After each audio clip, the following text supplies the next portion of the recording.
약간 건너뛰고요. 어디로 가냐면,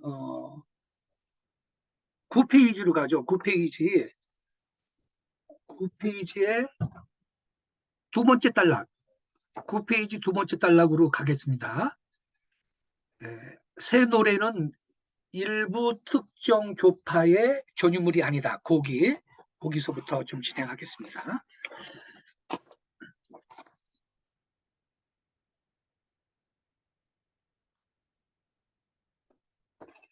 음.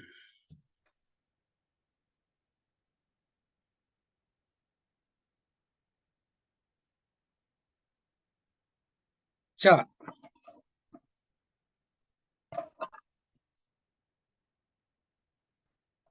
새 노래는 일부 특정 교파의 전유물이 아니다. 그것은 어, 카리스마 교단이나 오순절 교단의 예배 의식의 표현이 아니다. 이 새 노래는 교회 역사를 볼 때 대부분의 영적 부흥과 함께 했음을 알 수 있는데요. 중세 시대에 로마 카톨릭이 지배하는 세상이 오면서 로마 카톨릭은 뭐 예전 미사라는 게 예전 아닙니까? 성령님이 역시 일하실 수가 없는 구조죠. 그리고 정상적인 기독교도 아니고. 어, 그런데 이제 교회 개혁과 함께 어, 이 또 20세기에 근접하면서 이 영적인 은사들이나 사역에 대해서 이게 열리게 된 거죠. 모든 그리스도인들은 항상 이 찬양을 불러야 하는데, 왜냐하면 신령한 노래를 부르라고 했으니까, 또 새 노래로 찬양하라 그랬으니까, 어디에서든지 차 안에서나 가정에서 사무실에서 학교에서 길거리에서 시장에서 어느 곳에서든지 새 노래로 주님을 찬양하도록 요구받고 있습니다. 이것이 곧 하나님께서 거하시는 노래이며 이스라엘의 찬양 중에 거하시는 주여. 어, 히브리 원어의 테일라가 바로 새 노래입니다. 동시에 하나님의 능력이 나타남을 하게 되는 것이다. 바울 사도는 말합니다. 너희는 반드시 신령한 노래를 불러야 한다. 그래서 우리가요, 어, 우리 그리스도의 몸 안에, 교회 안에 신실한 음악가들이 있는 것을 인하여서 주님 앞에 감사를 드립니다. 그분들이 은혜로운 복음성과 경배 찬양을 만들어서 우리가 부릅니다. 감사한 일입니다. 그런데 여러분, 왜 우리는 남이 만든 곡만 갖고 예배해야 되죠? 왜 남이 만든 곡과 가사만 갖고 우리는 하나님을 찬양하고 예배해야 됩니까? 하나님은 우리에게 요구하는 게 새 노래로 네가 나를 찬양해라. 성령님 안에서 즉흥적으로 성령님이 내게 주신 가락과 가사로 그렇게 나를 예배해라. 이거는 우리가 그렇게 예배하면 더 풍성한 찬송 생활을 우리는 경험하게 되는 것이거든요. 그리고 우리가 이러한 노래를 부르면요. 천국의 예배를 이 땅에서 미리 경험하는 거죠. 생각해 보십시오, 성도 여러분. 우리가 천국 가면요. 천국에는 찬양이 가득합니다. 예. 그럼 천국 가면 천국 가서도 아무개가 작곡한 그 노래 갖고 찬양합니까? 천국 가서도 신령한 나라에 가서도 아무개가 작사 작곡한 것 갖고 우리가 찬양합니까 하나님을? 아까 우리 요한계시록 봤죠? 요한계시록에는 새 노래로 늘 찬양합니다. 새 노래로. 어, 그래서 여기 여러분 보세요. 8페이지에 해놨어요. 요한계시록에 보면 새 노래로 찬양을 합니다.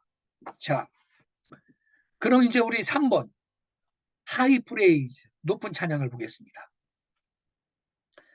신령한 노래의 범주에 높은 찬양이라고 하는 또 한 가지 유형의 찬송이 있다.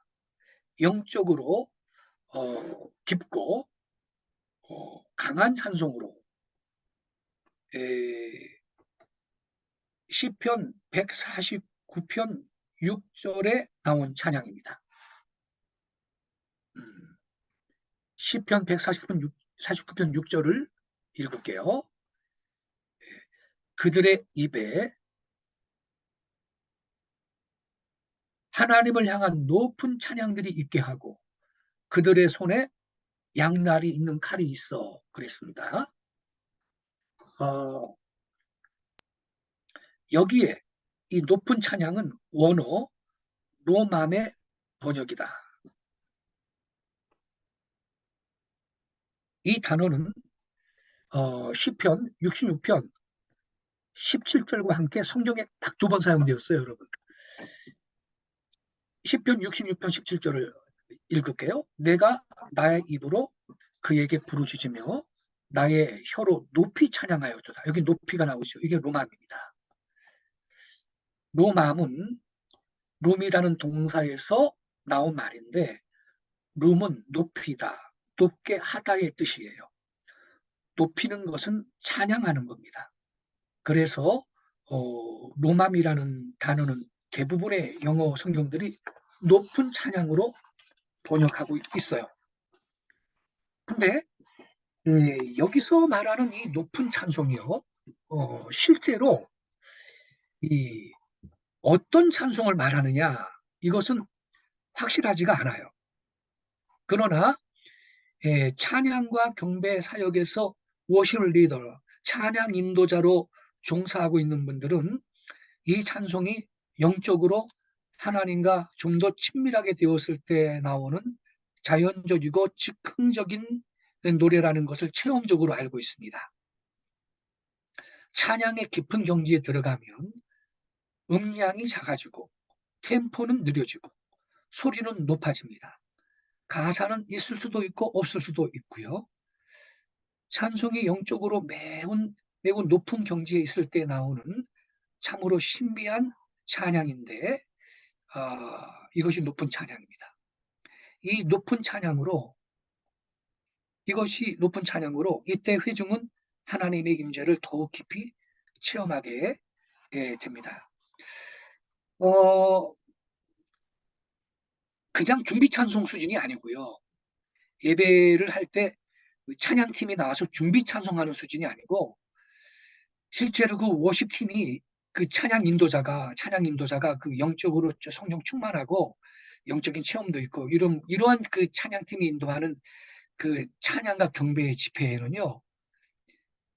그 먼저 찬양 인도자가 어느 정도 찬양이 좀 무르익으면요. 찬양 인도자가 먼저 차고 나갑니다. 이 높은 찬양으로. 그러면 회중들이 같이 그게 가담하면서 이런 높은 찬양을 경험하게 되는데 상당히 그 하나님의 그 큰 임재를 그때 느끼게 되죠. 체험하게 되고 이 높은 찬양은 하나님의 말씀과 함께 사탄의 진을 초부수는 역할을 합니다. 높은 찬양은 영적 전쟁의 아주 강력한 무기가 되는데요. 그 성경에 그 시편 149편 6절부터 9절까지 기록되어 있어요. 그들의 입에 하나님을 향한 여기 나오잖아요. 높은 찬양들이 있게 하고 그들의 손에는 양날이 있는 칼이 있어 이방에 복수하며 그 백성을 처벌하고 그들의 왕을 쇠사슬로 그들의 귀족들을 쇠족쇄로 묶고 기록된 판결을 그들에게 시행하게 할지니 이 영광이 그의 모든 성도들에게 있도다. 너희는 주를 찬양할지어다. 여기 6절에 그들의 손에는 양날이 있는 칼이라 그랬으니 자, 양날이 있는 칼. 칼은 하나님의 말씀이죠. 근데 양날이 있는 칼이다. 신약 구약이죠. 그리고 좀 더 확대해서 해석하면 양날이 있는 칼이다. 그럼 하나님 말씀인데 칼은 하나님 말씀인데 하나는 기록된 계신 성경 말씀이고 또 하나는 지금 공부하듯이 성령님께서 주시는 예언적인 말씀. 근데 당연히 이것은 성경으로 검증을 해야 되고 분별을 해야 돼요.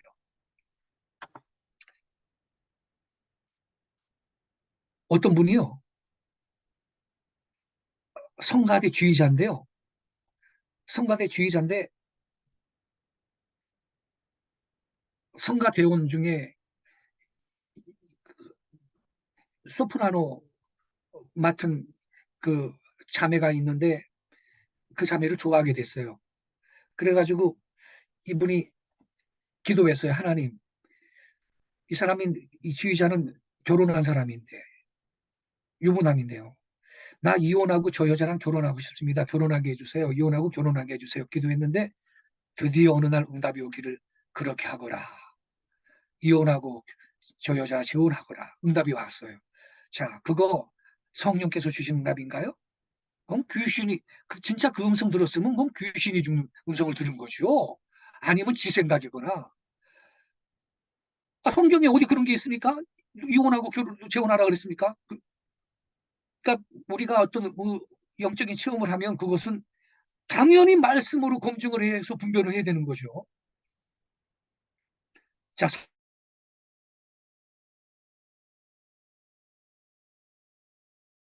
양날선 칼이 있어야 한다. 이 찬양과 양날선 칼 말씀, 이거는 영적 전쟁의 두 가지 강력한 무기가 되는 거죠. 칼은 하나님의 말씀이다. 하나님의 말씀과 하나님을 향한 높은 찬양은 성도들이 갖추어야 할 영적 정쟁의 강력한 무기입니다. 말씀의 검을 높이 들고 주께는 찬양을 높이 올려드릴 때 원수 마귀는 한 길로 왔을지라도 일곱 길로 쫓겨가는 역사가 있을 것입니다. 성령의 능력이 강하게 역사하여 흑암의 세력이 쫓겨가게 되는 것이죠. 그래서 교회도 보면 살아있는 교회는 찬양이 살아있는 걸 알 수가 있습니다. 말씀도 살아있고 찬양이 살아있고. 맺는 말, 우리는 모두 신령한 노래를 부르도록 요청받았다. 그러므로 신령한 노래를 불러야 한다. 그것은 방언산송, 새 노래, 뉴송, 높은 찬양 등과 같은 초자연적 노래들이다. 초자연적입니다. 이러한 찬양들은 우리의 의지를 뛰어넘는 신비한 찬양들입니다. 11페이지입니다. 이 놀라운 영적 찬양들은 성령의 역사가 강했던 초대교회에선 예배할 때마다 흔히 불려졌던 노래들입니다. 그러나 방언과 더불어 교회에서 오랫동안 잊혀져 오다가 20세기에 이르러 성령의 역사와 함께 찬양과 경배라는 새로운 양식의 예배가 시작되면서 마침내 신령한 노래들도 부를 수 있게 된 것이죠. 이 찬양과 경배에 대해서는 언젠가 다시 한번 공부를 하겠습니다만 이것은 컨템퍼러리 서비스, 현대 예배라고 불러야 되는 것이 맞고요. 준비 찬송 개념이 아닌 겁니다. 예. 맨 밑으로 가서요. 오늘날 교회 안에 신령한 노래가 회복되고 있다. 의식적이고 예전적인 예배에서는 이러한 놀라운 찬양을 기대할 수 없죠. 아주 예배 순서가 큐시트야, 큐시트. 근데 주일 오전 예배는 순서에 그 맞게 예배한다면 금요일 그 철야 예배나 주일 오후 예배 정도는 성령님께서 역사하시도록 너무 이렇게 순서에 매이지 않게 아주 큐시트 수준으로 그냥 딱 사람이 정해놓고 그 순서에 따라서 예배를 하면 언제 이렇게 그 성령님의 이 역사하심을 우리가 경험할 수가 있겠어요? 예, 순서에 따라 예배가 진행돼야 하기 때문이다. 예전적인 예배에서는요. 그러나 예배를 우리가 만든 순서에 의지하지 않고 성령님의 인도하심에 맡길 때 우리는 모두 예배 가운데에서 신령한 노래를 부를 수가 있고 결국 더욱 풍성한 찬송 생활의 권능을 체험하게 될 것입니다. 할렐루야. 자, 이제 그 다음 주제입니다. 전생 체험은 귀신 체험으로 가겠습니다. 전생 체험, 귀신 체험.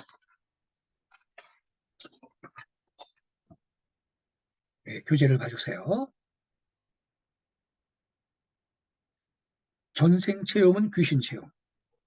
최면술에 의한 전생체험의 성경적 해답. 전생은 존재한다. 그리고 기억할 수 있다. 이렇게 역설하는 분들이 있어요. 전생이 실제한다고 이와 같이 확신하는 사람들이 날이 갈수록 증가하고 있다. 이러한 현상은 전생과 환생을 주제로 한 이야기가 서적이나 영화, TV 드라마, 연극 등 대중매체 전 영역에서 본물 터지도록 쏟아져 나와서요. 대중의 마음을 사로잡았기 때문인데요.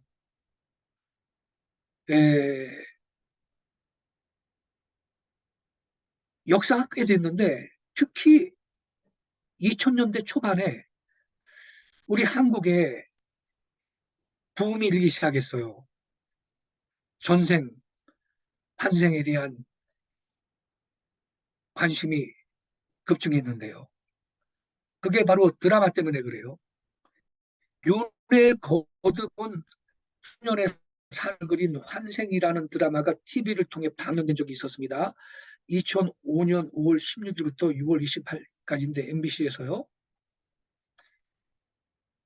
전생 환생이 실제한다는 그릇된 신념을 확산시키는 데는 무엇보다도 큰 영향을 주는 사탄의 도구가 단연 이렇게 안방에서 방영되는 TV 드라마이죠. 예전에는요, 26년 전에 죽은 두 연인이 환생한 후에 다시 사랑을 나눈다는 내용의 8월의 신부가요, 최고의 시청률을 남긴 바 있었고요. 이 드라마는 무슨 교회 성도들도 엄청나게 봤어요. 그 밖에 환생물로 드라마 게임의 환생, 베스트 극장의 사진을 만난 남자 등이 방영되고요. 환생 어, 신드롬을 어, 크게 조장한 바가 있습니다. 어,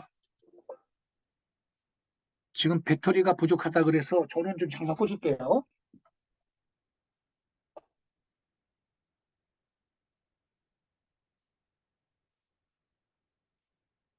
네. 배터리를 가득하게 충전을 해놨는데 부족하다고 벌써 뜨네요. 자, 맨 밑에 단락으로 가겠습니다. 이제 서적으로는요. 국내 정신과 의사 김영우 씨가 쓴 김영우와 함께하는 전생 여행을 비롯해서 양귀자 씨의 천년의 사랑 및 이승과 저승을 알면 영혼의 탄생, 사후생, 나는 98번 환생했다. 영혼의 탐구, 삶 이전의 삶, 전생요법, 죽음의 저편에 서서 나는 보았다. 전생을 기억하는 아이들, 그 빛에 감싸여 티베트 사자의 서등이 출간이 되었는데요. 이거 아마 이 중에서 한두 번 보신 분이 여기 계실 거예요. 어,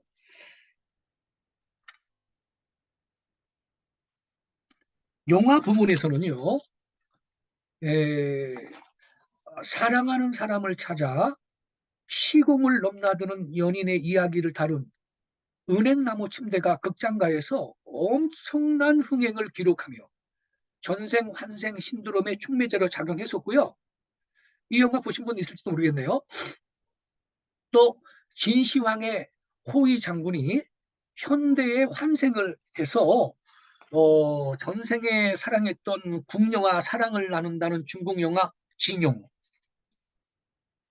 또 죽은 뒤 환생한 부인과 함께 사는 남자의 이야기를 그린 방화 고스트 맘마가 흥행에 성공을 했었습니다. 대중가요의 경우 신승훈의 오직 나보다 조금 더 높은 곳에 내가 있을 뿐. 가사가 어떻게 되냐면요. 나 다시 태어나도 너만 사랑할 거야. 다음 세상 우리 다시 만날 때 서로 다른 모습이라도 이거 봐요. 이런 노래를 청소년들이 들으면요. 아, 나도 환생하고 뭐 그러고 싶다. 이런 생각 들게 만들죠. 또, 이 사랑의 완성을 위해서는 죽음도 장애가 될 수 없다는 장혜진의 완전한 사랑. 가사가 어떻게 되냐면요. 그대 기다릴게요. 우리 사랑 완전해질 저 다음 세상에서. 또 신승우의 너의 결혼 등 환생을 주제로 한 노래들이 신세대에 파고들기도 했습니다. 그리고 비교적 가까운 그 시기에 MBC 방송이 그 스타의 전생이라는 프로를 내보냈는데 보신 적 있죠? 이 유명한 연예인들 저명인사를 초청해가지고 의자에 딱 앉히게 하고 최면술 전문가가 최면을 걸어. 그러면 이 사람이 누워서 이렇게 있는 상태에서 최면 상태에서 자기 전생에 대해서 묘사를 하고 얘기를 쫙 하는 거야. 이게 아주 인기 있는 프로였거든요. 이 프로는 유명 연예인들을 출연시켜 최면술을 걸어 최면 상태에서 자신의 전생을 기억하여 묘사하도록 하는 내용이었다. 이처럼 전생, 환생을 다룬 책이나 드라마, 영화, 오락 프로, 노래들이 대중매체 전 영역에서 끊임없이 쏟아져 나온 결과 점집을 찾아가서 나의 전생이 무엇인지 알려달라고 의뢰하는 사람들이 점증하고 있습니다. 정신과적 전생요법의 등장. 우리나라에서 어, 전생에 대한 그 일반인들의 관심을 높이는데 가장 큰 영향을 미친 것 중에 하나는요. 국내 정신과 의사인 김영우 씨가 펴낸 김영우와 함께하는 전생 여행이라는 책이 있어요. 그런 이 책에서 이유 없는 질병과 정서 장애는 대부분 전생의 원인이 있고 그 전생을 최면술로 기억하게 해서 질병 및 정신질환을 치료할 수 있다. 이렇게 주장하면서요. 정신과 의사로서 그가 직접 경험한 목격한 신뢰들을 이 책에 제시를 했어요. 그러니까 이 책 읽으면 혹한다니까요. 내 전생이 있나 보다 이렇게 생각하게 돼요. 정신과 의사로서의 그의 주장은 영화나 소설과는 달리 임상 체험을 근거로 한 것이기 때문에 그 무엇보다도 사람들의 의식 속에요. 전생이 실체한다는 잘못된 고정관념을 심어줬던 겁니다, 여러분. 자, 또 한 가지 그 실험이 있었는데요. 3페이지에 보세요. 미국 시카고 주립대학의 심리학 교수인 제임스 페리코 교수는요. 전생이 존재한다는 충분한 근거가 있다라고 이분이 역설을 합니다. 그는 오히려 전생을 하나의 사실로 인정하지 않으려는 사람들이 이상하다 이렇게 말해요. 왜냐하면 이분은 자기는 실험해봤다 그러는 거예요. 그러니까 전생이 있더라. 그래서 이렇게 말을 하는데 그는요 자신의 주장을 증명하기 위해서 태어날 때부터 맹인인 세 사람한테 최면술을 걸어 실험해 봤습니다. 만일 날 때부터 장님인 사람이 전생을 기억하여 묘사할 수 있다면 그것은 전생이 존재한다는 증거가 아니겠느냐라는 것이었죠. 실험의 결과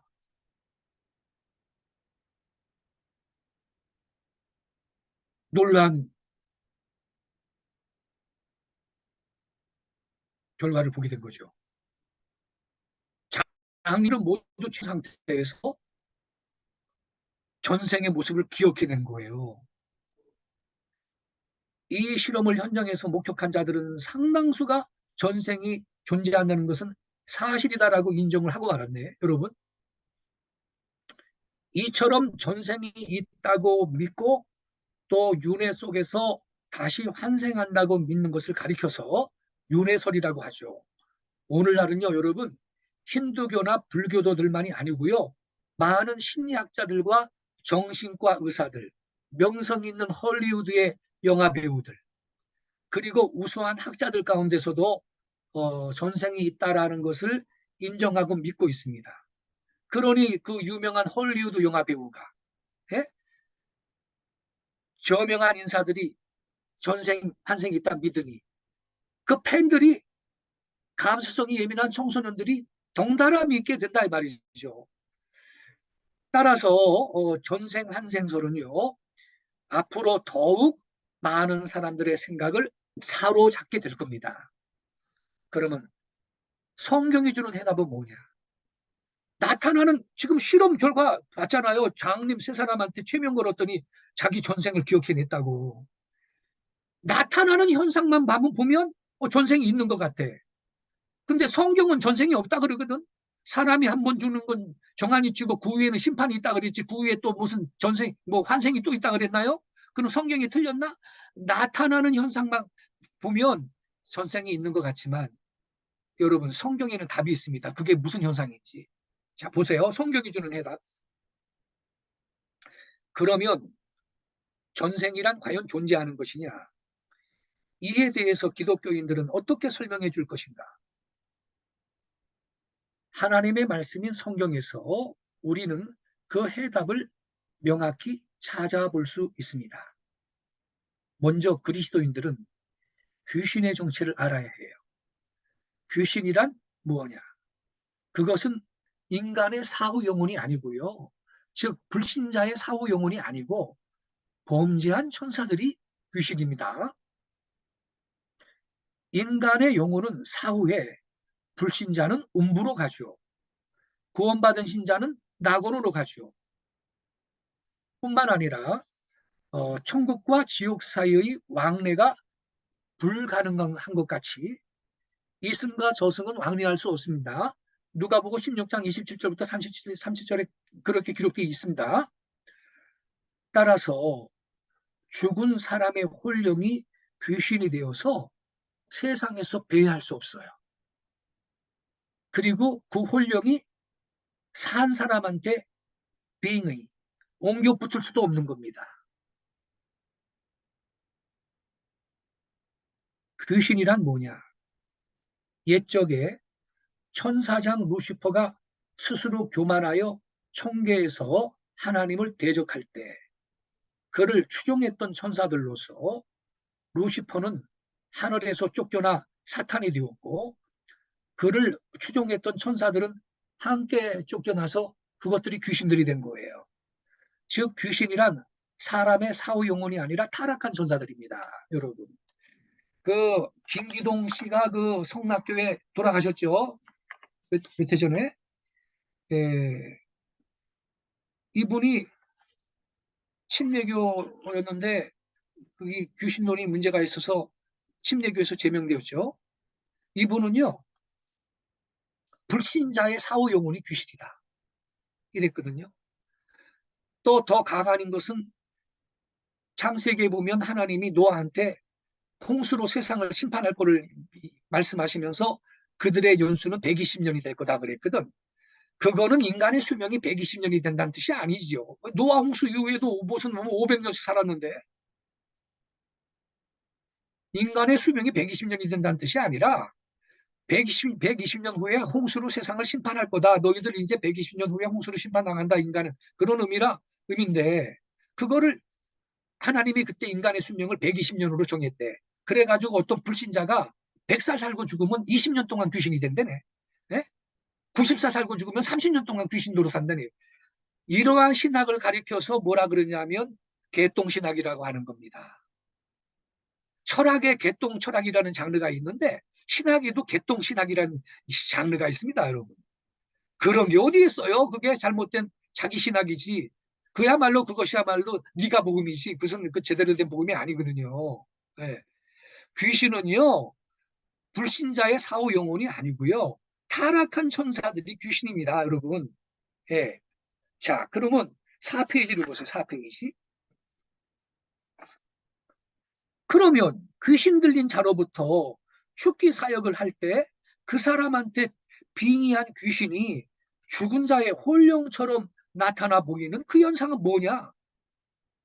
성경을 살펴보면 믿는 자에게는 하나님께서 부리시는 영, 곧 구속받은 성도들을 섬기라고 보낸 천사들이 있어요.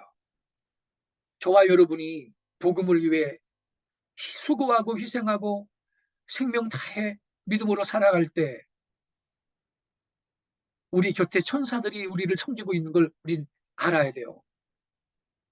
우리 육체 안에는 성령님이 계시고요. 우리 바깥에서는 천사들이 우리를 수종 들고 섬기는 거죠. 그러나 구원받지 못한 믿지 아니하는 사람들은 하나님이 부리시는 천군 천사 이외의 영물, 즉 마귀의 지배 아래서 활동하는 더러운 천사, 곧 귀신들이 따르고 있습니다. 고린도후서 4장 4절에 보면요, 이 세상 신이 믿지 아니하는 자들의 마음을 혼미케 해서 복음의 광채를 보지 못하게 한다, 이렇게 말하고 있어요.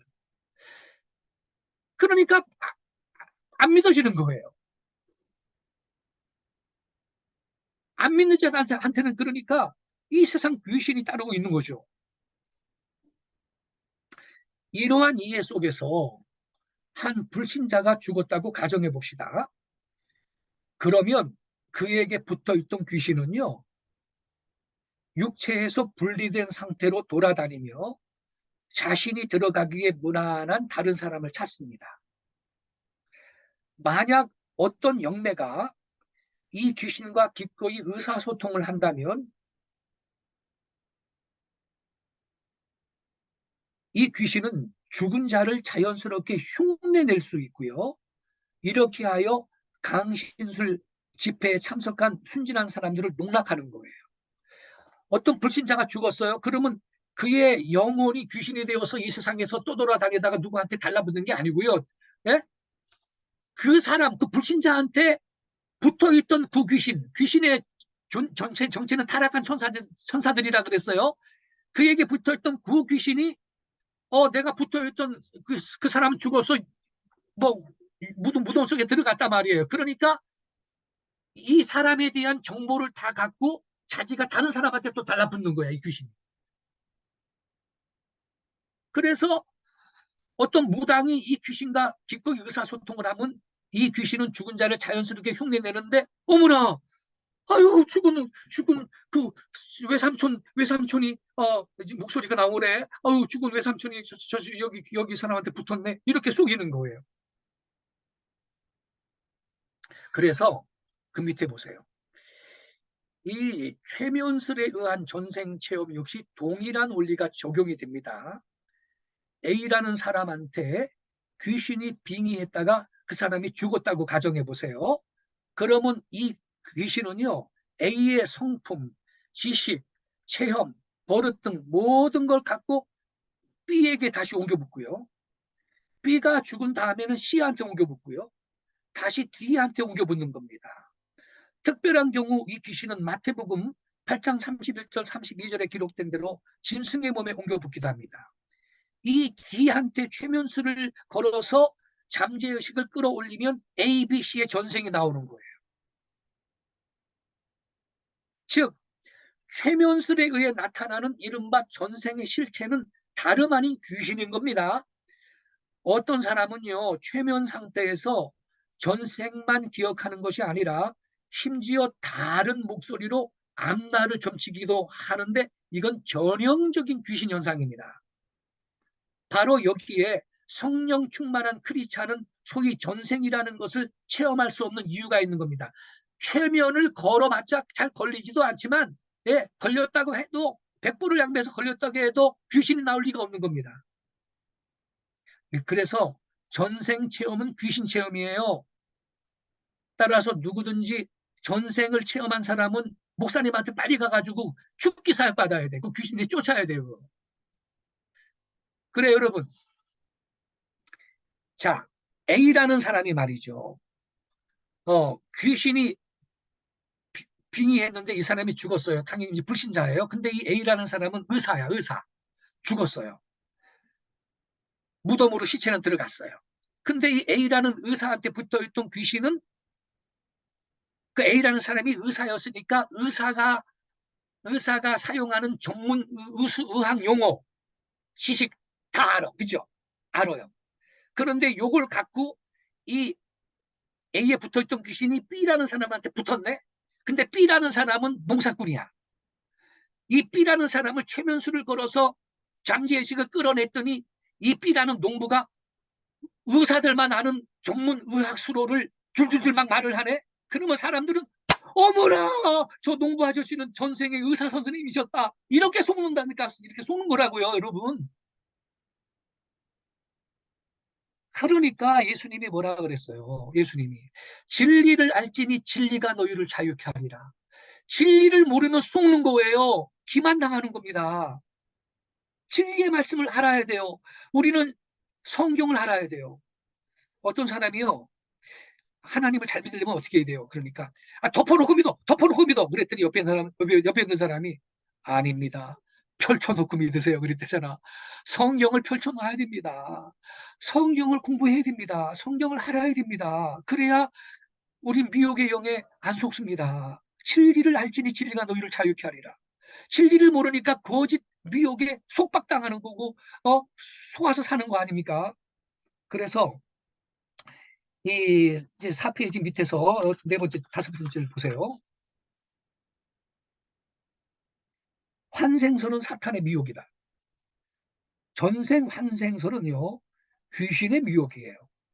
진리의 말씀인 성경은요, 인생은 단 한 번뿐이고요. 그 후에는 심판이 있으므로 이 한 번뿐인 삶의 기회를 최선을 다해 살 것을 교훈하고 있습니다. 사람은요, 죽으면 재갈 곳으로 갑니다. 예수 믿고 제사함 받고 구원받는 성도들은 땅으로 갈 겁니다. 심지어 우편 강도도 너는 오늘 나와 함께 낙원에 있으리라. 예수님 말씀하셨습니다. 예, 구원받는 성도들은 낙원으로 갑니다. 그러나 악착같이 예수님을 거절하고 예수님 안 믿고 죄사함 받지 못한 사람은 부자와 나사로의 이 성경 이야기 아시죠? 부자가 죽었더니 음부로 떨어졌습니다. 불꽃 가운데에서 신음했습니다.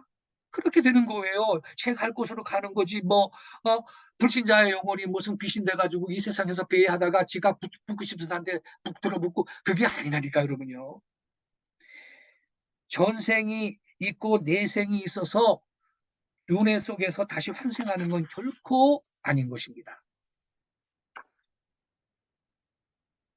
5페이지. 나타나는 현상만으로는 윤회는 사실처럼 보일 수도 있다.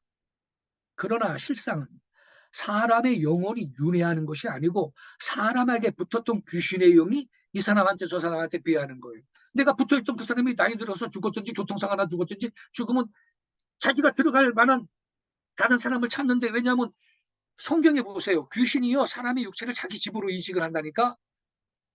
그래서 귀신을 내쫓았더니 귀신이 내가 집이 없어졌다. 그리고 물 없는 곳으로 갔다가 다시 자기 동료 귀신을 데리고 일곱 귀신을 데리고 들어가가지고 이 나중 형편이 처음보다 더 힘들어졌다고 예수님 말씀하셨잖아요. 어. 그래서 여러분, 이 귀신은요, 불신자의 영혼이 아니고 타락한 천사인데 어떤 사람한테 붙어 있다가 그 사람이 죽으면요, 내 집 없어졌네. 적당하게 자기가 들어가기 좋은 다른 사람한테 또 달라붙는데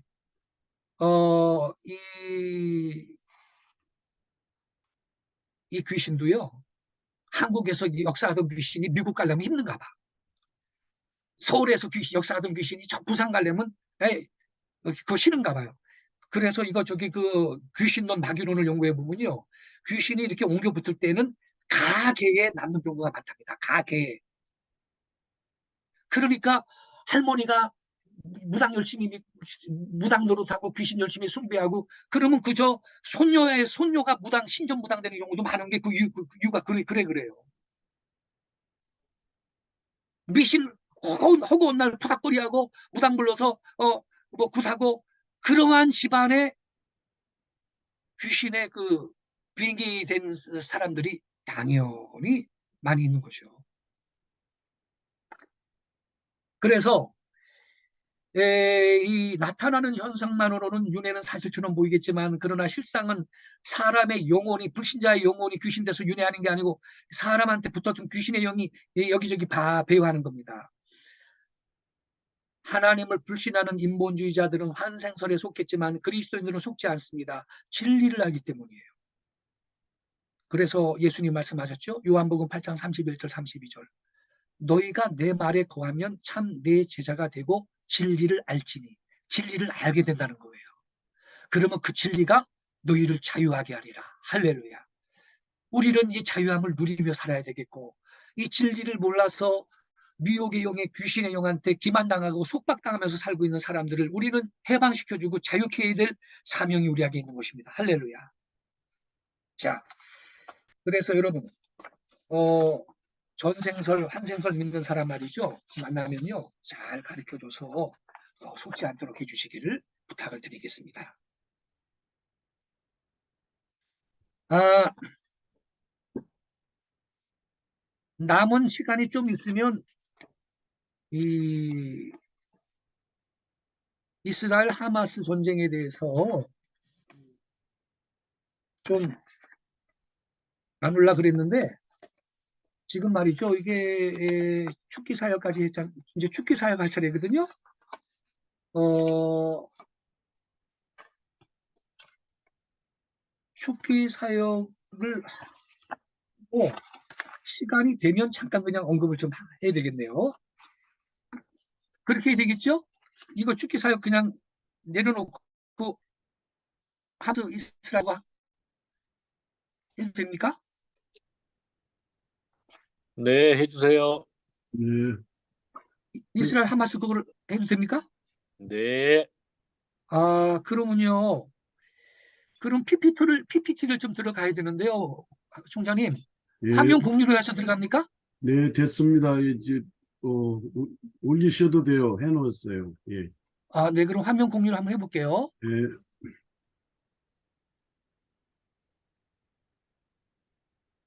음,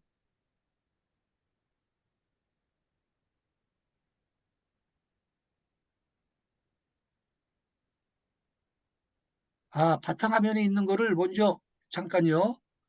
이거 먼저 좀 틀어놔야 되는데,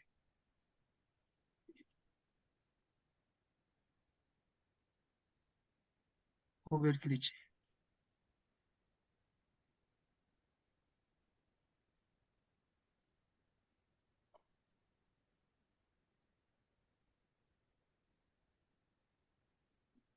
잠깐만요. 이거를,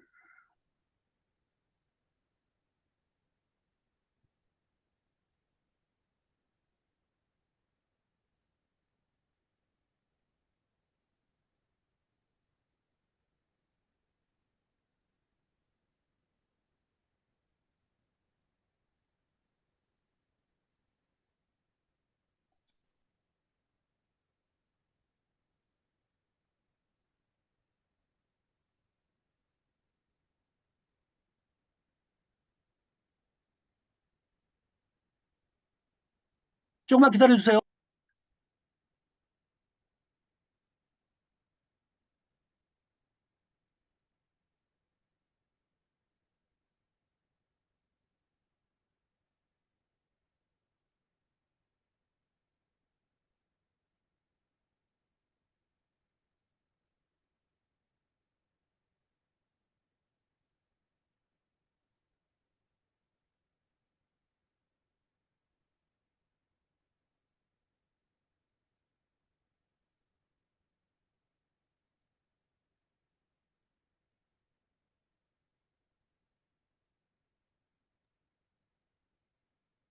예, 잠깐 기다리세요. 지금 다시 나갔다 들어오셨습니다.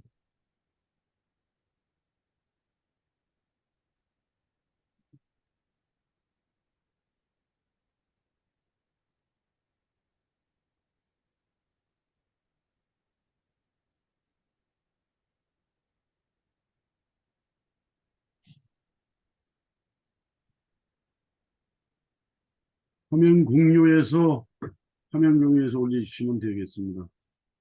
예, 오케이. 잠깐만요.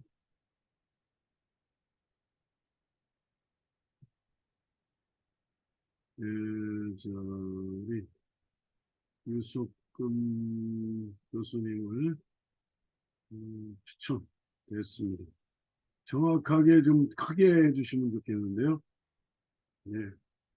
요거 키시고, 음소거를 푸셔야 되겠습니다.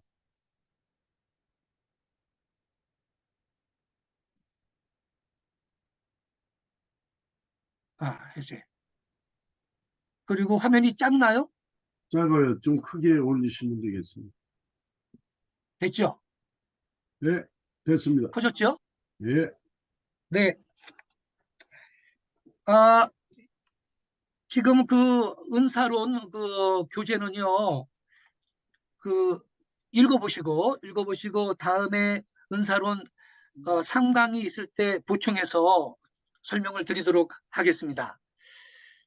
지금이 시점인 만큼 이 이스라엘 그 하마스 전쟁에 대해서 우리 기독교 신자들이 어떠한 그 관점을 그 가져야 되는지 정리를 좀 할 필요가 있습니다. 아,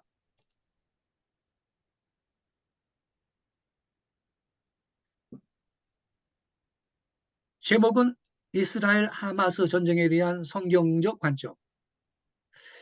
여러분 여기 지도를 보세요. 이스라엘 지도인데요. 점선으로 되어 있는 곳이 두 개가 있습니다. 남쪽에 지중해 연안에 가자 지구가 보이죠. 그리고 서한 지구가 요단강 서쪽에 있습니다. 이 서한 지구라고 하는 것은 저 갈릴리 호수 맨 위에 보이죠. 거기서부터 이 사해 쪽으로 요르단강이 흐르거든요. 요르단강 서쪽이다. 그래서 웨스트 뱅크 서한 지구라고 부르는데 지금 팔레스타인들이 이 서한 지구와 가자 지구에 두 군데에 나뉘어서 거주하고 있습니다. 그런데 저 남쪽의 가자 지구에는 그 하마스가 그 통치를 하고 있는데 이 사람들은 이스라엘은 지도에서 없어져야 된다. 그러면서 이슬람 국가를 이 팔레스타인 땅 전체에 세우려고 하는 이슬람 근본주의자들입니다. 근데 저 서한 지구는요, 아라파트가 의장으로 있던 PLO, 팔레스타인 해방기구, 그 PLO를 계승한 그 파타당이라고 있습니다. 그 지금 지도자는 아바스라는 사람인데 온건한 그 사람들이 서한지구에 있습니다. 이 서한지구의 이 사람들은 두 국가 해법, 이 팔레스타인의 이스라엘하고 팔레스타인 국가하고 두 국가를 세우는 것을 인정하고 있습니다. 그런데 가자지구의 하마스는 안 된다. 몽땅 유대인들은 사라져야 되고 이스라엘은 지도에서 없어져야 되고 이슬람 국가를 세워야 된다. 이렇게 생각하는 사람들이죠. 그래서 지난 7일 날 초막절 그 마지막 날 지나면서 기습 공격을 해서 많은 사상자가 생겼습니다. 근데 여러분 저 가자지구 남쪽을 보세요. 국경은 이집트랑 연결이 되어 있거든요. 이집트랑 연결이 되어 있는데 이집트조차도 국경을 안 열어줘요. 하마스가 예컨대 난민 통해 가지고 이집트로 들어오잖아요. 이란 짝 나게 생겼어요. 이란 짝이 나요. 이란 짝. 예. 그래서 오죽하면 같은 이슬람 형제 국가 아닙니까?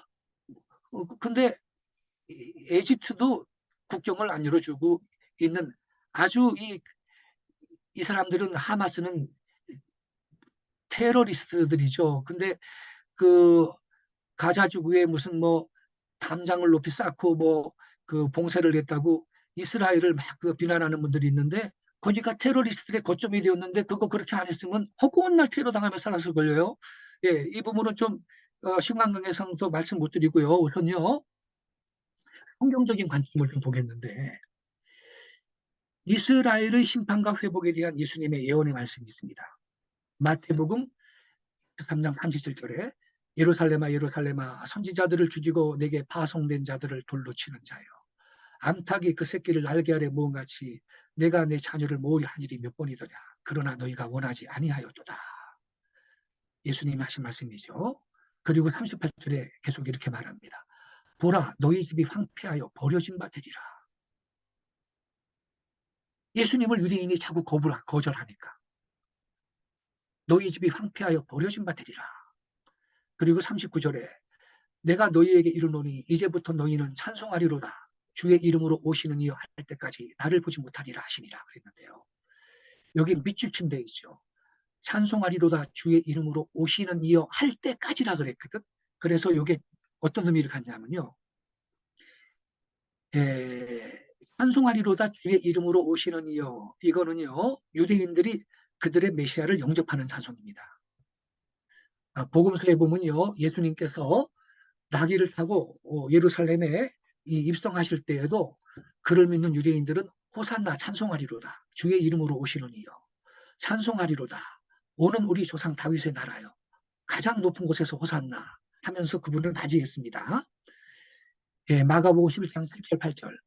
나귀 새끼를 예수께로 끌고 와서 자기들의 겉옷을 그 위에 얹어 놓음에 예수께서 타시니 많은 사람들은 자기들의 겉옷을 또 다른 이들은 들에서 벤 나뭇가지를 길에 펴며 9절 앞에서 가고 뒤에서 따르는 자들이 소리 지르되 호산나 찬송하리로다 주의 이름으로 오시는 이여 찬송하리로다 오는 우리 조상 다윗의 나라여 가장 높은 곳에서 호산나 하더라 이렇게 찬송하리로다 주의 이름으로 오시는 이여 하면서 영접했죠. 이것은 그들이 다윗의 나라 곧 하나님의 나라가 임한 줄 알고 예수님을 그 나라의 왕 곧 메시아로 영접하는 행동이었는데 그 나라의 왕입니다. 밑줄친데 이거는요. 누가복음 19장 38절에 보면 확인이 돼요. 이르되 찬송하리로다 주의 이름으로 오시는 왕이요. 이렇게 누가복음 19장 38절에는 기록하고 있습니다.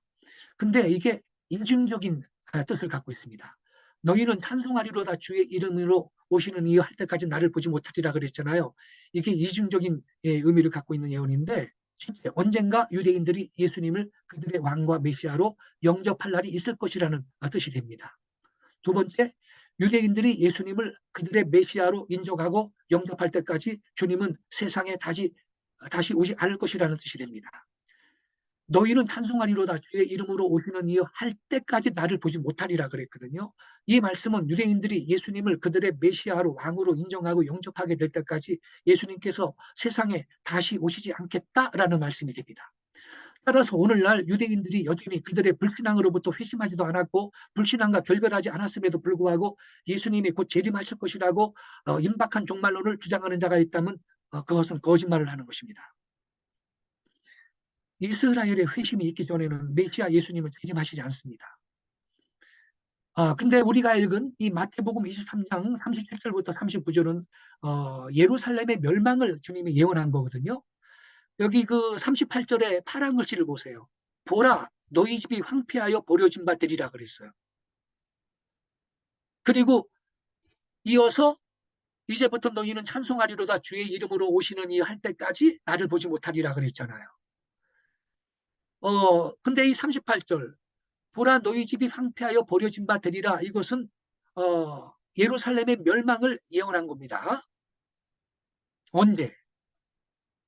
AD 70년에 진짜로 예루살렘이 파멸을 당합니다. AD 70년에 로마 장군 디도 장군이 이끄는 로마 군대에 의해서 예루살렘은 포위되었다가 멸망했는데 그때 송치가 되었어요. 이 전쟁에서 무려 110만 명의 유대인이 사망했고요. 약 9만 7천 명이 포로가 되어서 노예로 팔려갔습니다. 이 사람입니다. 로마 장군 티투스. AD 70년에 예루살렘을 파괴했습니다. 당시 로마 장군 티도는 예루살렘을 침공해서 토성으로 완전히 가두었습니다. 이 토성은 3일 만에 급히 만들었기 때문에 때마침 6월절로 모인 100만 명이 넘는 유대인들은 성 안에 갇혀서요. 많은 사람들이 기근으로 죽었고요. 살아남은 자들은 불과 칼에 죽임을 당했는데요. 요세푸스, 1세기의 유대인 역사자 요세푸스가 쓴 책에 보면요. 기근이 심해가지고요. 여자들이 오늘은 내 자식 잡아먹자, 내일은 네 자식 잡아먹자, 그러한 참상이 있었다고 합니다. 또한 디도 장군은 아이를 메어치고 사람들을 학살했고 성전과 성곽을 위시하여서 전 도시를 완전히 파괴할 것을 명하였던 바 돌 하나도 첨놓이지 않고 완전히 무너졌습니다. 근데 미리 이것도 하나님, 예수님이 예언한 거죠. 마태복음 24장 1절 2절. 예수께서 성전에서 나와서 가실 때 제자들이 성전 건물들을 가리켜 보이려고 나오니 대답하여 이르시되 너희가 이 모든 것을 보지 못하느냐. 내가 진실로 너희에게 이르노니 돌 하나도 도리에 남지 않고 다 무너뜨려지리라. 미리 예언했어요. 돌 하나도 첨놓이지 않고 다 무너질 거라고 성전이. 언제요? AD 70년에 로마의 디도 장군이 예루살렘 함락할 때. 실제로 그렇게 되었어요. 그 AD 70년에 왜 로마 군대가 쳐들어왔느냐. 유대인들이 선민의식을 갖고 로마의 통치에 항거하거든요. 게릴라전 벌이고. 그러니까 안 되겠구나. 이거 다 죽여버려야 되겠다. 그리고 로마 군대가 왔던 겁니다. 이게 말이죠. 당시에 이 로마 군대가 그 예루살렘 그 멸망시키고 성전의 기구들을 이 전리품으로 가져갔는데 그거를 로마의 가문이 있어요. 개선문에 이게 구조가 되어 있어요. 이거 보세요. 디도의 개선문. 로마 장군 디도에 의해서 건축됐고요. 지금도 로마의 가문이 있다니까요. AD 70년에 예루살렘 파괴를 기념하는 조형물입니다. 예. 저 촛대 보이죠? 예. 디도 장군의 개선문에 부조된 옮겨지는 예루살렘 성전의 기구들 보세요. 예. 여러분이 성지순례 가면요, 통곡의 벽에서 유대인들이 기도하는 거 보실 겁니다. 이것은요, 당시 로마 군인들이 기념으로 남겨둔 예루살렘 성의 서쪽 벽 일부입니다. 여기 통곡의 벽 여기입니다. 여기. 유대인들이 맨날 가서 기도하고 있습니다. 예, 통곡의 벽 위쪽에 그 회교 사울이 있죠. 황금돔. 이게 성전산인데 이쪽이 다 성전산인데 유대인들이 저기 들어가지를 못하죠. 전쟁 날까봐. 그래서 그때 110만 명이 죽임당하고 뭐 9만 7천여 명이 그 포로로 끌려갔는데 에집트로 노예로 팔려갔고 로마로 끌려간 유대인들은 자기들이 검투사가 돼. 그래가지고 로마 군인 귀족들이 원형극장에서 구경하는데 서로가 찔러 죽이고 그러면서 많이 죽었습니다. 그 피를 우리와 우리 자손에게 돌릴지어다. 그렇게 빌라도 앞에서 유대인들이 외쳤죠. 빌라도가 예수님이 죄가 없는 줄 알고 석방을 하려고 그랬더니 강도 바라바를 놔주시오. 예수를 십자가에 못 박여 죽이시오. 그러니까 이 빌라도가 세숫대에다가 손을 씻으면서 그 피값을 너희들이 당해라 그랬더니 그 피를 우리와 우리 자손에게 돌릴지어다 그랬잖아요. 그런 말 한 지 40년도 안 돼가지고 AD 70년에 로마 군대 디도 장군이 로마 군대 끌고 와가지고 예루살렘 함락시킬 때 그렇게 떠들던 사람들 다 피를 흘리며 죽었던 겁니다. 그리고 그때 그 사건을 기점으로 유대인들이 세상으로 전 세계에 흩어지기 시작했죠.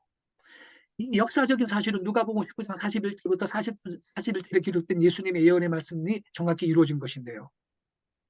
누가복음 19장 41절 가까이 오사 성을 보시고 웃으며 이르시되 너도 오늘 평화에 관한 일을 알았더라면 좋을 뻔하였거니와 지금 내 눈에 숨겨졌도다. 43절에 나오죠. 날이 이를지라 내 온수들이 토둔을 쌓고 너를 둘러 사면으로 가두고 이게 AD 70년 예루살렘이 멸망할 때 이 로마 군대에 의해서 이루어진 거예요.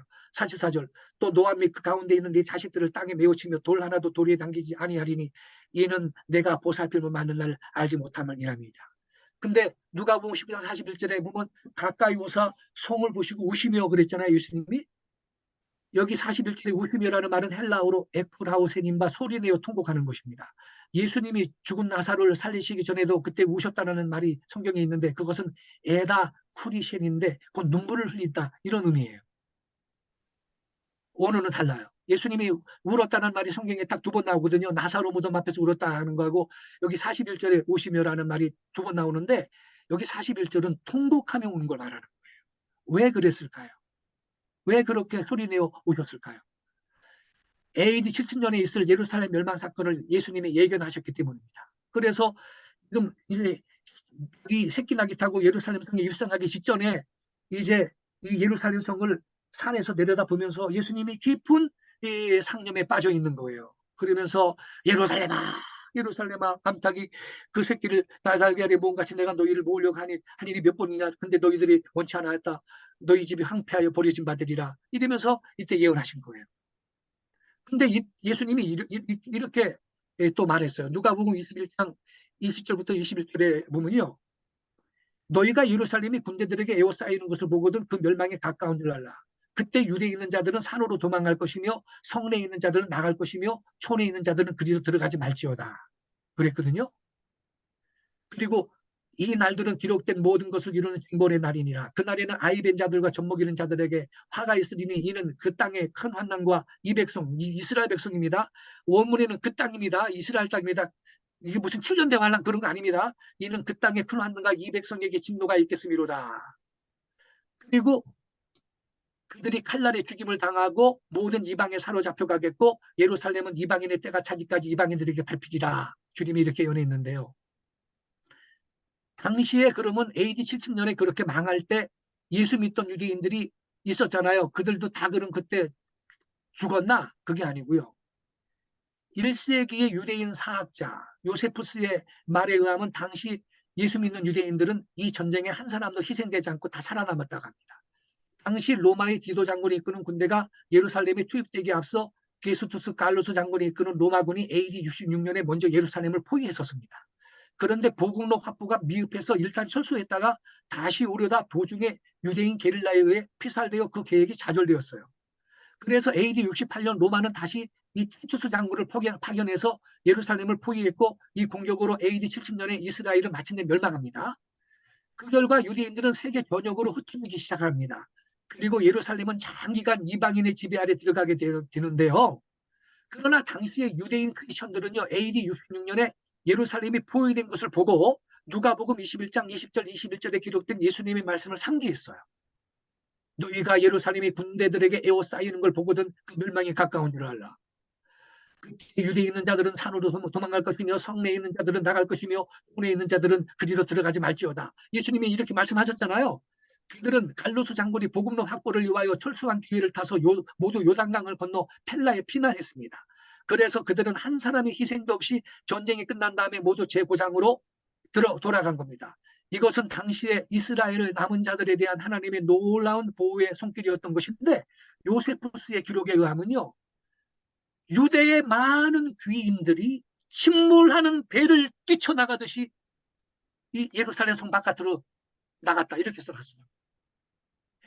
그래서 예수 믿던 유대인들은 AD 70년에 예루살렘 멸망할 때 한 사람도 희생을 당하지 않았다라는 겁니다. 그리고요. 그래서 AD 70년에 유대인들이 이제 예루살렘 멸망하면서 세계에 흩어지기 시작을 하는데 일부는 좀 남아 있기도 했어요. 그런데 AD 132년부터 135년에 유대인들이 반란을 일으킵니다. 그래가지고 135년에 완전히 그 제압을 하는데 로마가 AD 135년에 로마의 헤드리안 황제에 의해서 그때 이제 유대인들은 완전히 추방이 돼. 다시는 그 땅에 돌아오지 못하도록 금종령을 내렸습니다. 그리고 예루살렘은 그 이름이 바뀌어서 아엘리아 카피토리나로 불려지게 되었고요. 그리고 이 하드리안 황제가 이스라엘 땅을 팔레스티나 이렇게 바꾼 거예요. 팔레스티나 이렇게 바꾼 거예요. 그것이 오늘날 영어식으로 팔레스타인 땅이 이렇게 된 거예요. 왜 그랬냐면요. 여러분 그 애굽에서 탈출한 그 이스라엘 백성이 가나안 땅 갔을 때 그 블레셋 사람들이 있었거든요. 근데 이 블레셋 사람들이 오늘날 가자 지구가 본거지인데 삼손이 드릴라한테 쏘가가지고 위협당해가지고서는요 눈 뽑히고 결국 마지막으로 죽은데도 가자 지구고요. 그게 드릴라가 그 저 블레셋 사람이고요. 다윗이 골리앗 죽였잖아요. 골리앗도 블레셋 사람이고요. 그 법궤를 이스라엘 성전의 법궤를 뺏어간 놈들도 블레셋 사람이고, 그래서 유대인들은 블레셋 그러면 아주 그냥 넌저리가 나는 종족인데, 이 로마 황제 하드리안이 일부러 유대인들이 제일 싫어하는 이 블레셋, 이것이 라틴어로 팔레스티나거든요. 팔레스티나로 그때 이 AD 135년에 지명을 만들어 가지고 고쳐버렸어요. 그냥.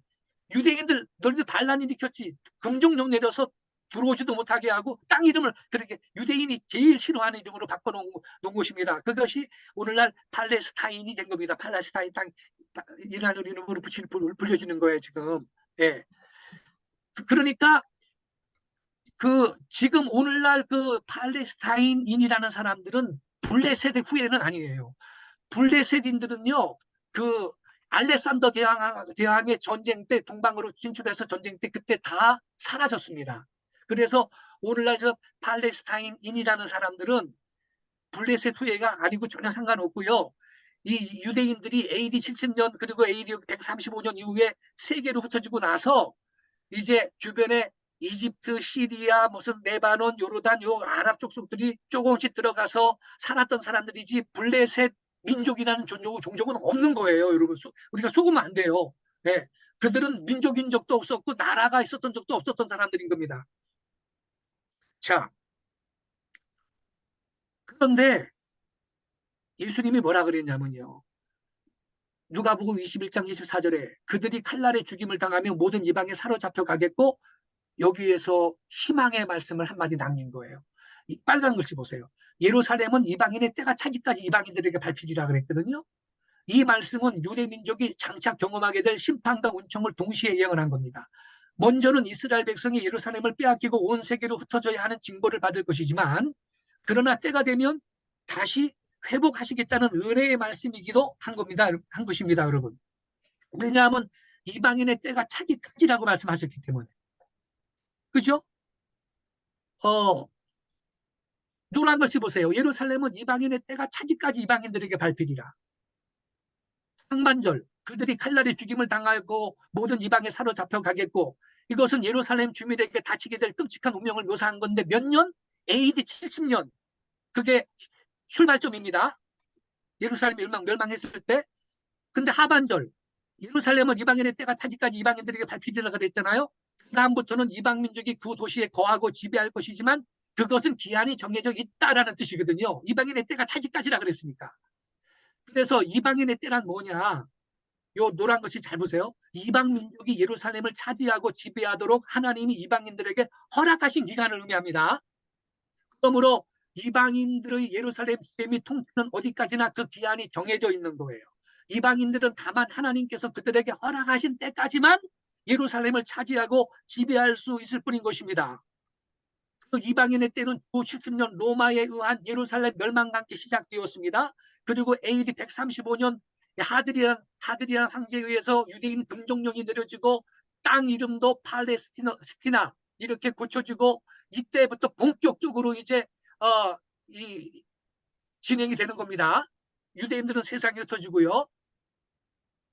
그래서 여러분, 이방인은요, 이게 중요해요. 하나님이 허락하신 기간 이상 절대로 예루살렘을 차지할 수 없어요. 따라서 예루살렘이 유대민족에게로 다시 회복된다면 그것은 이방인의 때가 끝났다라는 걸 보여주는 가시적인 증거가 됩니다. 그런데 1948년 5월 14일에 이스라엘이 독립국가로 재탄생하고요. 19년 뒤인 1967년 6월 3차 중동전쟁인 6.1 전쟁을 통하여서 예루살렘이 이스라엘의 통치하에 다시 들어오게 되었어요. 이 6.1 전쟁 때까지만 해도 예루살렘은 동예루살렘 쪽인데 요르단 땅이었는데 3차 중동전쟁 때 예루살렘을 이스라엘이 탈환했어요. 1967년 6.1 전쟁 당시 예루살렘을 탈환한 이스라엘입니다. 3차 중동전쟁은 요르단이 차지하고 있던 동예루살렘을 이스라엘이 통치하로 회복시키므로 예루살렘은 이방인의 때가 차기까지 이방인들에게 밟히리라는 말씀이 성취되는 전쟁이었습니다. 마침내 1967년 예루살렘이 회복됐어요. 예수님의 예언이 약 1900년 만에 이루어진 것입니다. 그런즉 예루살렘은 1967년까지 이방인들에게 계속 짓밟힘을 당했던 거예요. 따라서 1967년 6.1 전쟁 이래로 예루살렘이 이방인들에게 질밟히는 일이 끝난 겁니다. 바로 이때 예루살렘이 말씀하신 그 이방인 때가 종막을 구했어요. 이렇게 이방인의 때는 약 1900년 동안 지속되다가 1967년에 종결되었어요. 아주 긴 기간이었습니다. 근데 하마스를 배후에서 지원하는 이란이죠. 이란 최고 지도자 알리 하메네이가 뭐라 그랬냐면요. 서방 강대국들이 모든 지역 문제의 근원인 이스라엘이라는 암 종양을 중동에 심어놨다. 이런 말을 해요. 또 이런 말도 했어요. 이스라엘은 잘라내야만 하고 제거될 암 종양이다. 지도에서 사라져야 된다고 생각해요. 그래서 이 이란이 하마스도 헤즈볼라도 지원하고 있는 거예요. 이스라엘은 지도에서 사라져야 된다 그래요. 그러나 이스라엘을 지도에서 없애려는 시도는 전부 헛될 것입니다. 왜 그렇죠? 이방인이 예루살렘을 지배하는 기간, 곧 이방인의 때는 종결되었기 때문입니다. 이것은 역사가 입증하는데요. 이스라엘 국가 수립 후에 중동전쟁이 4번 있었거든요. 1948년 5월 14일 이스라엘이 독립을 선포해 바로 아랍이 똘똘 뭉쳐가지고 너희들이 우리 아랍 족속들 살고 있었는데 최근에 들어와서 국가까지 세우냐? 그러면서 이 이스라엘을 지도에서 없애겠다고 전쟁 일으켰는데 그때 이스라엘은 인구가 100만 명도 안 됐는데 아랍이 똘똘 뭉쳐가지고 아랍이 전쟁을 벌였는데 이스라엘이 이겨. 그리고 지도가 더 넓어져요. 오히려 땅이 넓어져요. 계속 넓어져요. 그거 1차 중동전쟁, 2차 중동전쟁, 2차 중동전쟁 1956년, 3차 중동전쟁 6.1 전쟁 1967년, 그 1973년에 또 욤키푸르 전쟁, 4차 중동전쟁. 전쟁할 때마다 이스라엘은 오히려 땅이 넓혀져요. 아랍을 이겨요. 역사가 입증하는 거죠. AD 970년 로마에 의한 예루살렘 멸망은 이방인의 때가 시작되는 출발점이었고요.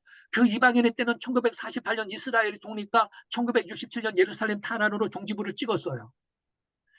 AD 70년에서 1948년 5월 14일 이스라엘 국가 재건 및 1967년에 예루살렘 탄환까지 예루살렘은 이방인들의 지배하에 있었어요. 근데 성경에는 이스라엘이 회복될 것과 그들이 장차 하나님께로 돌아올 걸 예언하고 있습니다. 실제로 이스라엘은 1948년 5월에 나라를 회복했고 이제 그들이 하나님께 돌아오는 일만 남은 거예요. 로마서 11장 25절 26절. 이방인의 충만한 수가 차지까지 이스라엘의 도로가 우둔하게 된 거고 이방인의 충만한 수가 차면 이제 그 다음 차례는 온 이스라엘이 구원받는다고 이 성경에 예언하고 있어요. 그래서 이 FF 브루스라는 영국의 저명한 신학자는 이 로마서 11장 25절 26절을 이렇게 설명해요. 이방 세계의 대규모적 회심 다음에는 이스라엘의 대규모적인 회심이 따라올 것이다. 지난 18세기 동안 세계 100여 개 나라에 흩어져 살고 있었던 유대인들이 고토로 돌아와 이스라엘 국가를 재건했어요. 이것은요 2000년 전 예수님께서 약속하신 예언의 말씀 뭐였죠? 예루살렘은 이방인의 때가 차기까지 이방인들에게 밟히리라. 이 예언이요. 이 예언의 말씀이 성취되도록 하나님께서 특별히 개입하여 이루신 섭리의 역사임이 분명한 것입니다. 우리는 이스라엘의 독립과 예루살렘 회복이 단순히 유대민족을 위한 정치적 성취만이 아니라 하나님께서 계획하신 종말을 향한 성경 예언들의 성취라는 점을 인식할 필요가 있습니다. 그리고 그것이 오늘을 살아가고 있는 우리들에게 어떤 의미가 되는지를 탐구해야 할 것입니다. 그래서 여러분, 제가 질문할게요. 어떤 분들은 이제 이게 이스라엘 하마스 전쟁이 5차 중동전쟁으로 변화되는 게 아니냐 이렇게 우려하는데 저는 그렇게 안 되리라고 봐요. 왜냐하면 아랍도요. 지금 자기들 살기 힘든데 전쟁하고 싶은 마음이 없어요. 이란만 하고 싶은 마음이 있어요. 이란만. 이란, 시리아 정도. 그리고요. 또 한 가지는 가장 중요한 건요. 자, 그럼 만약에 5차 중동전쟁이 일어났다고 칩시다. 전 아랍이 4차 중동전쟁, 1차 중동전쟁처럼 똘똘 뭉쳐서 이스라엘을 지도에서 없애겠다고 5차 중동전쟁이 일어난다고 칩시다. 이스라엘이 지도에서 없어질까요? 안 없어집니다. 성경에 의해서 우리는 알 수 있는 겁니다. 왜냐하면요, 안 없어지는데 예루살렘은 이방인의 때가 차지까지 이방인들이 밟히리라 그랬죠. 어, 보세요. 누가복음 1장 24절에 예루살렘은 이방인의 때가 차지까지 이방인들에게 밟히리라 예수님 말씀하셨죠. 이 이방인의 때란 이방 민족이 예루살렘을 차지하고 지배하도록 하나님께서 이방인들에게 허락하신 기간이거든요. 그래서 이방인의 때가 1948년 이스라엘 국가 수립하고요. 1948년 이스라엘 국가 수립하고 1967년에 이스라엘 독립으로 예루살렘 탈환으로 예루살렘이 이스라엘의 통치에 다시 들어오게 됐잖아요. 그렇게 그래서 이방인의 때가 끝난 거예요. 이방인의 때가 끝났다는 것이 끝났다는 가시적인 증거가 1967년 6.1 전쟁으로 예루살렘이 이방인들에게 지금 이방인들한테서부터 회복된 것이거든요. 그래서 여러분, 우리는 성경의 근거에서 예측할 수 있고 예언할 수 있습니다. 앞으로 5차 중동 전쟁, 예를 들어서 6차 중동 전쟁, 7차 중동 전쟁이 일어나도 이스라엘은 전쟁에 지지 않을 거고요. 이스라엘이 지도에서 사라지는 일은 없을 겁니다. 이방인의 때가 종결되었기 때문에 그래요. 그래서 우리는요, 우리가 할 일이 뭐냐. 시간이 부족하기 때문에 그냥 요점만 빨리 말씀드리는데요. 그러므로 하마스의 공격으로 이스라엘의 전쟁이 발발한 지금 우리가 예루살렘을 향하여 할 일이 뭐냐. 주님은 우리에게 이렇게 명하고 계십니다. 예루살렘을 위하여 평안을 구하라. 예루살렘을 사랑하는 자는 형통하리로다. 요것만 얘기하면 또 유대인만 편든다 그럴까봐 하나 더 보여드릴게요. 오른쪽에 까만 글씨. 이스라엘과 팔레스타인의 평화를 위하여 우리는 기도해야 되겠습니다. 아까 말했듯이 팔레스타인 민족은 없어요. 유대인들이 자기 땅에서 전 세계로 흩어지고 난 다음에 그 땅의 주변에 아랍인들이 들어와서 살았지 팔레스타인 민족이라는 민족은 없고요. 팔레스타인 사람들의 국가가 있었던 적도 역사적으로 없었어요. 팔레스타인 민족의 문화 그런 것도 없는 거예요. 예를 들어서 피일로 의장했던 아라파트는요. 그 사람 에집트 사람입니다. 이집트 사람입니다. 예, 그러니까 유대인들이 1948년 5월 14일 이 나라를 세울 때 유대인들도 그때 처음 들어간 게 아니고 1882년부터 대략으로 들어가고 있었어요. 그리고 그때 아랍인들이 있었지만 이 유대인들한테 땅 비싼 값에 받고 땅 팔기나 오래 했던 사람들이 아랍 사람들인데 막상 유대인들이 국가를 재건하려고 그러니까 우리도 팔레스타인 민족이다 그러면서 자주국가 세우겠다고 이렇게 해서 지금 중동 문제가 이게 불거진 것입니다. 그래서 여러분 요 PPT는요 제가 저 총장님께 좀 전달하면요 핵심 내용은 제가 지금 설명했고요. 직접 좀 자세하게 읽어보시기를 바랍니다. 이스라엘의 평화를 위해서 또 팔레스타인 땅의 평화를 위해서 기도해 주시기 바라요. 아마 오래가지 않을 거고 어쨌든 이 지금 6월 사태는 또 다시 끝날 것이라고 봅니다. 할렐루야. 이상입니다.